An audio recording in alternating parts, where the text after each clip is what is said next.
I am so excited about today's conversation.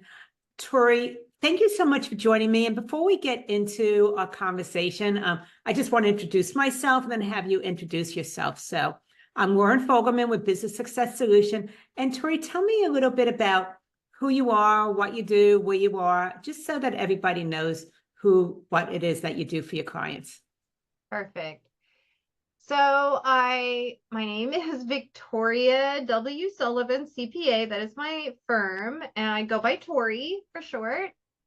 Our office does taxes and accounting work for clients we're located in California, but we do taxes for anyone in the United States. Excellent. And one of the things that I wanted to find out is really about your journey over the past year. So what were things like before you and I connected, actually? Well, pretty chaotic. And honestly, I was really discouraged and frustrated because I felt like although I was charging decent rates, I still felt like there were a lot of things that I was doing for my clients that I was not getting paid for. And a lot of the extras and things because we really try to go the extra mile to give our clients the best service that we can. And so that's a lot of what we were dealing with is a lot of things we were doing that just weren't getting billed for. And that's something I really hear that's a common occurrence is you're doing some things because you're so client-centered. You want your clients to succeed, but because that you might not be getting compensated because it's a give or maybe a request or something you initiated, as opposed to something where you're having that conversation about the investment for doing that. So is there something maybe that brought this to your attention where, okay, I need to take charge of this, something needs to happen, and you started looking for some help? Yes. Well, it had kind of been in the back of my mind since I started my firm to look at package pricing. And I had seen a webinar of yours on now I can't think of the name of the website. But when I saw it, I was thinking of starting my own firm. I thought, I think I want to look into something like this. So, but it just got put on the back burner, and I started my firm and was just doing everything I need to do to make ends meet and kind of basically in survival mode, Lauren. And after probably a couple of years of that, it was enough where I just felt like I really needed help. I didn't know how to do this. I tried another system before I went to you, and it was extremely complicated to try to come up with the packages for the clients, and stretched me beyond things that I really wanted to do for the clients. It just didn't work for me. And I really loved your presentation and honestly, your personality and the way you come across. And I just wanted to work with someone that I felt intuitively was going to be a good support for me. And so that's why I decided to look for help. And specifically, I looked you up. And one of the things I've seen, and it's true for me too, Tori, is that I know that there's a problem that needs to change, and I might try a couple of things and not get the results, but I feel like I'm this hopeful romantic. I know it's possible. It's just, why isn't it working for me? So I appreciate your persistence and that you were willing to kind of reach out and see if that's something I could help you transition over with the package and the pricing, especially because doing it for tax firms is a little bit different than doing it for bookkeeping or accounting services that are more recurring and don't have the same type of seasonality. So do you have now packages that you feel work for your tax firm? Yes. Yes, I do. And that's part of what I really enjoyed about the process of working with you is that it's not a one size fits all sort of thing. You were very, I suppose I could say flexible, but there's probably a better adjective for that. But anyway, to look at what works for my firm, what works for me. And so we were able to work together and come up with things that I feel very comfortable with the packages now and moving forward. And even when I have new clients in, creating those packages for them.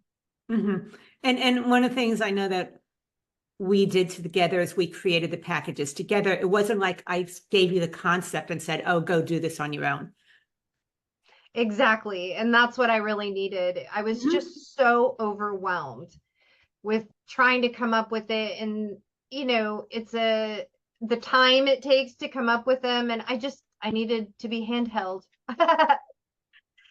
And I appreciate the fact that you're transparent with that. So one of the things that I see is usually there's awareness about something you want to be able to do differently, and then actually going ahead and doing it. There's a gap of time between that first thought and actually implementing. So how long did you think about maybe wanting to have packages and actually raising your fees before you went ahead and we started doing that together? Well, as I said, it was from the inception. I knew I wanted to do it a little differently. It was just a matter of finding the space, time, and making sure I have the right person to help me with that. So honestly, it was a year and a half, a couple of years around in there that I was thinking about it. And sometimes when it comes to actually making those decisions, as you said, you were already really busy, there was overwhelm going on. It's like, I don't know if I have the capacity to do that. So were there any obstacles maybe that were coming up for you when we talked about moving forward and working together to achieve this? Well, I would say most of them were internal obstacles, honestly. It's a lot of mindset, which is honestly I think by and large, other than the packages themselves, that's the biggest win for me in working with you is you've changed my mindset and helped me get beyond that and to see what the possibility, not just what the possibilities are, but the roadmap of how to get there and that it is achievable and doable. And so those were the obstacles of just feeling like I don't have the time, I can't get in. So I think in just on, setting aside the time to meet with you each month, it forced me in a way to set aside the time to work on my practice, which I didn't think I had time for before working with you. And it turns out it was just a matter of figuring out how to make it work. And we did. And I know that last time that we had a session together, you were talking about the growth that you experienced, and you alluded it to here. So how do you see that you're approaching things differently than you had maybe prior to our work together? Well, I think the huge mindset shift is on value. That's what is really great, is to think of not just how long does this take. That was drilled into me from the beginning of my career of, because everything is billed by the hour. So you're constantly focused on, am I taking too long? Am I, and if you do it quickly and you've learned how to do it, now your income goes down when you're billing by the hour. So that was the biggest shift in mindset. And it was the pleasant surprise I got is the shift in how I think about my own professional value to my clients. The value I bring is not in the number of hours I work with them. It's in what I deliver to them, the tax return, the tax planning, and honestly, also factoring in with that value is the care and attention that I give to them, the availability that I, give to them. And so those type of things, which are really kind of esoteric things to think of and nebulous and hard to, how do you put a dollar value on that? And that's what felt so overwhelming. And that's what you really helped kind of bring those thoughts in from being, to like, okay, here's what we do step by step. So that was really helpful. And I think that listening to you, when I talk with so many firm owners, the way that they calculate their fees is first, okay, how long do I think this will take? And multiply by my hourly rate and hope that I got it right. Right. And then we'll, and then sometimes end up undercharging and then there's regrets with that. So it keeps you with something safe, which is charging for your time. But one of the things that you are talking about is you were able to now focus on the value to your clients and that you had awareness now about what that value is and realizing that it has nothing to do with your time whatsoever. So it's about the deliverables, the outcome, how they benefit, as opposed to how much time it takes you to do that. And as a result of that, it seems like your clients have shifted in who you're working with and how you work with them, because now you have time to be more client-centered even than you were before. Is that something that you saw for yourself too, Tori? Yes, definitely. And it really changed, how I looked at onboarding new clients, especially because of that. I think about, like you said, not just how much time is this going to take, but what the value is to the new client, and in how I present the packages, how I present my services. That was a really big shift for me. I also feel that you've become more selective. It's not just anybody who's willing to pay your fee. Oh, for sure. Yes, yes. And to feel that I have the freedom to do that I'm not necessarily, sometimes as the owner of an accounting firm, you feel like, well, if I turn down this tax return, oh no, what if there's a little bit of panic involved with that. And you feel like, well, I have a client that came to me, I better take what I can get. It's that mindset of I'll take what I can get versus I'm going to get what I deserve.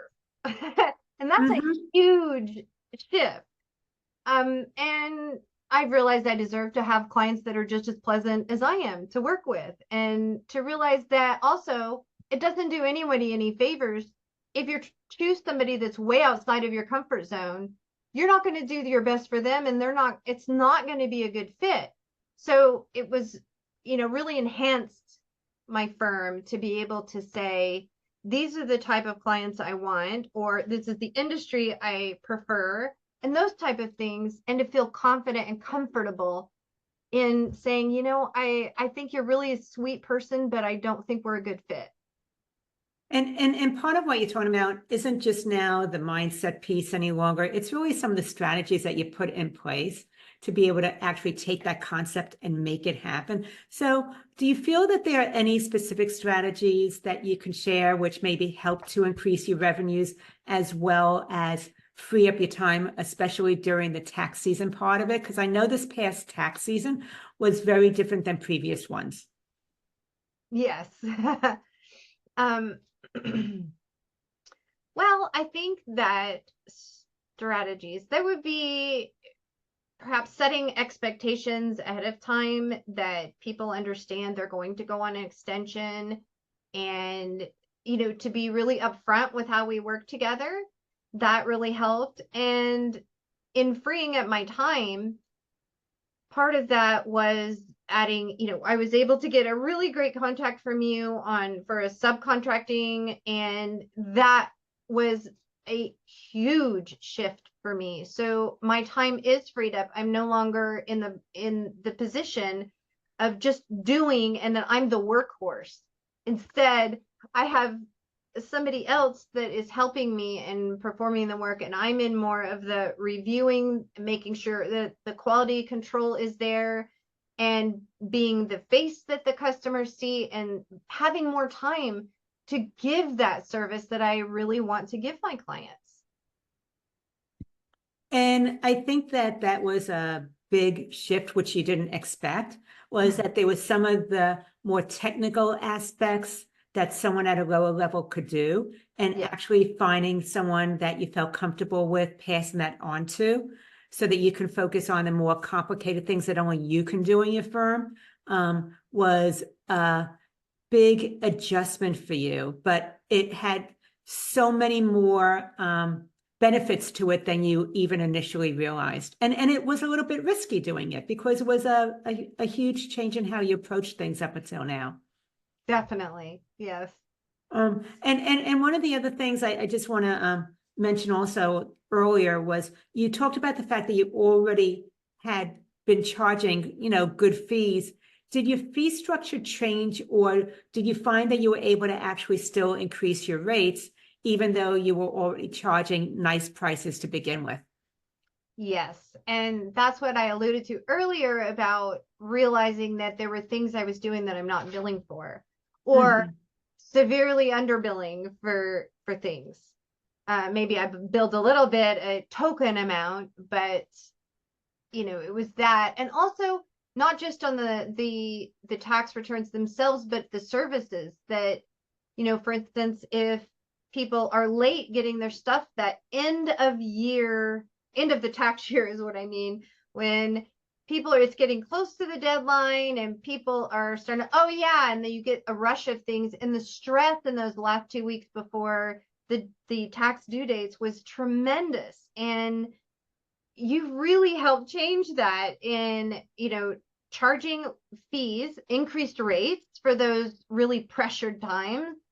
And, that's an example of ways that I was able to increase my income. And like I said, and then even forms and other extra things that I was just doing for clients without charging them. It's like, well, that's part of the tax return, and just kind of feel like I'll deal with it this year.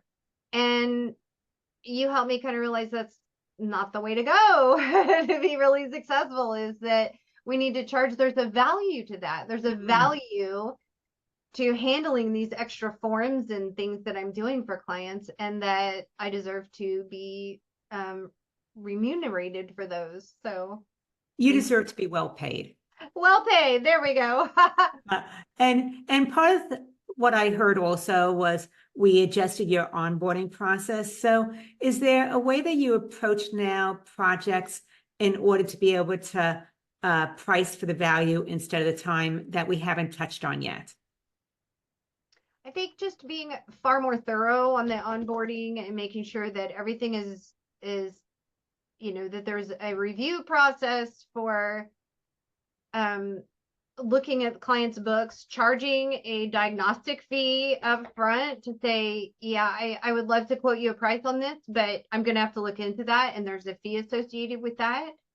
And I definitely was not charging for anything like that beforehand. So that all part of the onboarding process, and having a clear outline of like, what are my questions, and the whole kind of an interview process with my clients to really flush out, are they a good match? And if so, what are the services they need, and what is the value to them? That was really helpful for me. And what you ended up doing that I hear you describing is you now have more of a system. Yes. So you know what questions to be asking when you're first meeting with someone. You're able to then move those people into a paid diagnostic, which means that you now have a new stream of revenue that you didn't have before, because you're getting compensated for something you gave away for free. And you have also a process for assessing a project or the work before you go ahead and commit to what the price ought to be. Yes. Did I miss anything on that? No, that's exactly correct. Yeah. Well said. Okay. And getting back to the rates and everything, because so often that it's easy to increase rates with new clients, but your legacy clients, we avoid doing that because nobody wants the pushback or have to justify it. So is there anything that you did that helped to increase your rates with your current clients and made it easier than what you feared would happen? Well, I think it was an issue of reframing it for the client and helping them understand, here's everything that we are doing for you, or have done, or proposing what we are going to do for you, and what that includes. And it almost, I think, several clients were actually pleasantly surprised. It was a positive thing because they didn't realize all the things that I was doing. And so there really wasn't any pushback from from them. I mean, questions, yes, but when your clients really value you and the services you provide, they're more than willing to pay for them and quite understanding. I deal with most of my clients, I would say, at least, if not the client themselves, the spouse is self-employed.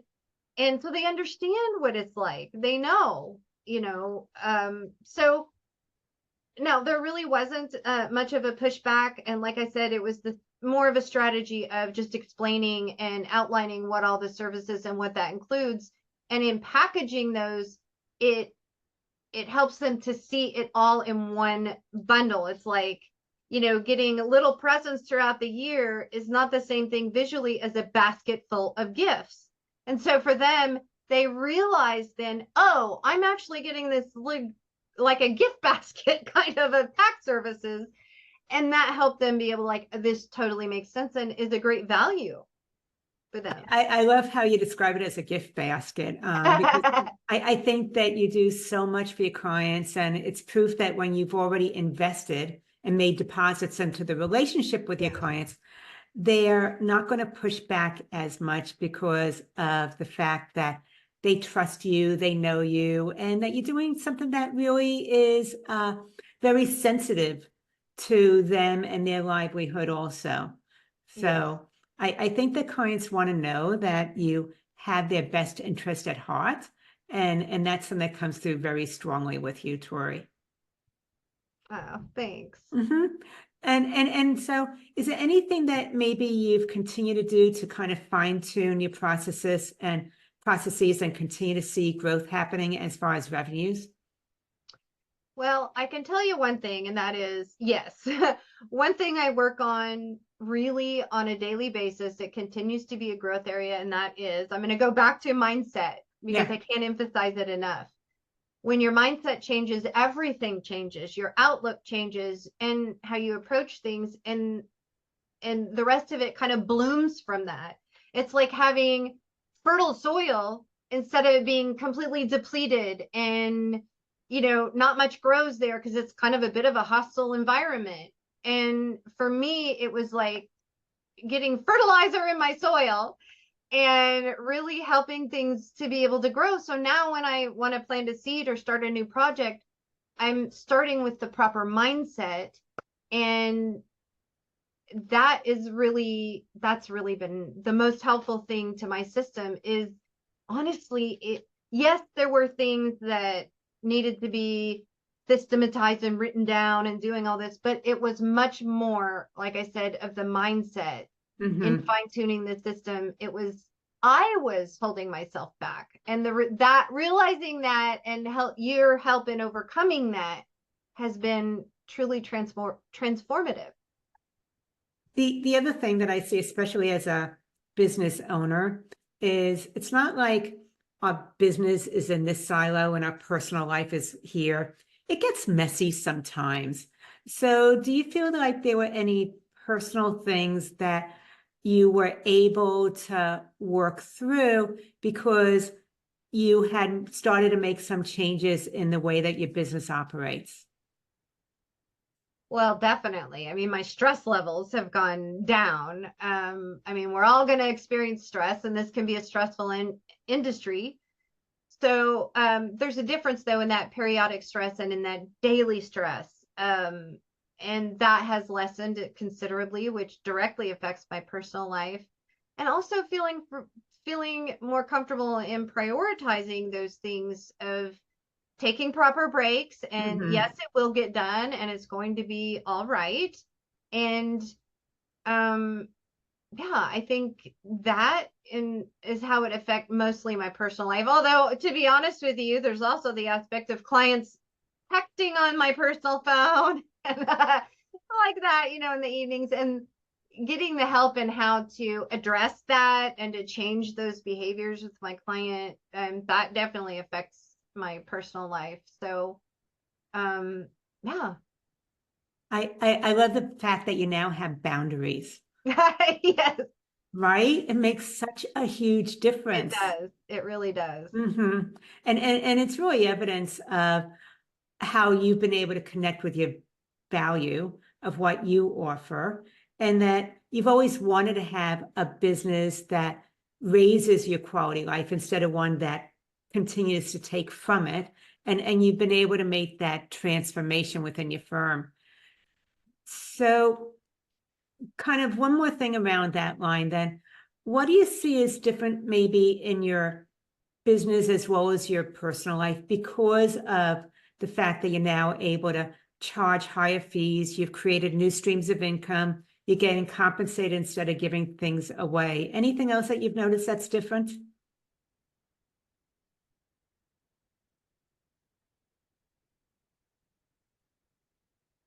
Hmm.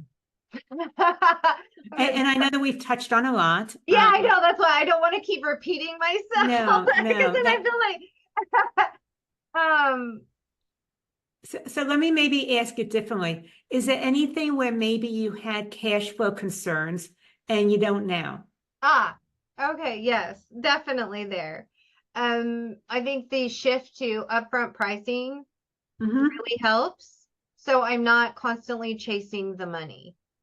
And um and also being able to when you do the upfront pricing and the packages, it kind of gives you an idea of about what does your income look like this year. You can plan better. You can, and there's less fear of that kind of thing when you're in the forest, so to speak. It really is hard to see the trees.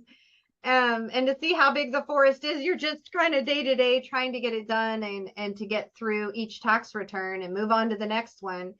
And in this case, it helped me get a better overview of my workflow and workload and plan accordingly. With you going to the upfront pricing, it means that you're now getting prepaid before you're doing the taxes, which is so uncommon in the traditional firm. But because you were willing to have the courage to make that happen and try it, it sounds like it's had benefits that you weren't able to fully anticipate because you did something different. Right. And, Yeah, and for kudos sure. to you for being brave to do that. Oh, thank you. And did you have any pushback with clients as far as the upfront pricing goes?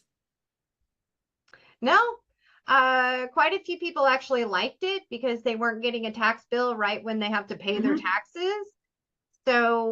So far there hasn't been, I have had zero pushback on the upfront. People are just take it as a matter of course. Very nice. Is there anything else maybe that we haven't touched on that you would like to mention? Um, We you covered know, a lot. yeah, we did. I think the main thing that we haven't touched on that I want to make sure that I express to you is on a more person to person basis how much I really did enjoy working with you. And even I have a subcontractor that comes in and helps with my admin work, and sometimes I'll be on a call with you and she would come in and the comments of like, oh wow, she really enjoyed your point of view and just had a lot of really good things to say on top of the things I already had good to say. So you're just a really, really great person to work with and to help people establish boundaries, helping me with that and those kind of things. Your intuition on how to work with people and tacts to take that are going to work for them is just spot on, and I really enjoyed that. I thank you so much. I appreciate hearing that, and that as a result of it, you made an investment in yourself, and as you've been able to lift yourself up and how you're working with your firm, it also means that you're having an impact on your clients, and hopefully that is something that they're able to pass forward as well. So it's kind of like that butterfly effect. Yes. And Tori, if somebody wanted to reach out, talk to you, you inspire them, they want to know more about what you do, what's the best way for them to connect with you?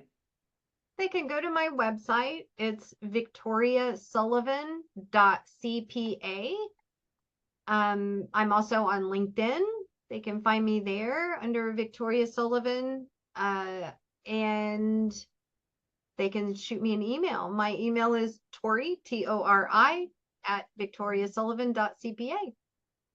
Tori, I so appreciate us having this conversation and you sharing. I know that you'll be inspiring others to be able to move forward in the same way that you have as well. And for everybody joining us, thank you so much. This is Lauren Fogelman with Business Success Solution, showing firm owners how to double their income working half the